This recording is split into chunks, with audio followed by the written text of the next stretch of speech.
ichadigan, narkotik qabul qiladigan insonlarni qutqarish kerakmi? Javob: umuman qutqarish kerak emas. Nima uchun? Shu vaqtgacha bironta inson nasihat bilan, aql o'rgatish, notatsiya o'qish bilan qutqarilmagan. Bundan keyin ham yordam bermaydi. Tabiatda tabiiy tanlanish degan tushuncha bor. Bu juda ham sovuq ishlardi. Kasalmand, qariyalar, nimjon insonlar o'zlarini sog'lom, kuchli insonlarga joyini bo'shatib beradi.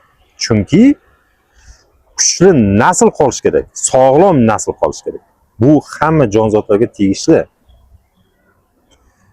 Inson esa o'zini aql idroki, ongi bilan o'zini badnom qilishga, ya'ni samorazrusheniyaga rozi bo'ladi. Ichkilik bilan, narkotik qabul qilish bilan. Siz qanday qilib qutqarasiz? Inson o'zi xohlash kerak. Agar yordam so'rasa, men qo'limdan kelmayapti desa, yordam berish kerak. Yordam so'rashda hech uyatli joyi yo'q. Sizga bir misol keltiraman. Bolalar onkologiyasi klinikasida kichkinagina bolalar bu yorug' dunyoda hech bo'lmasa bir kun yashaydi, harakat qilishadi. Bir o'ylab ko'ring.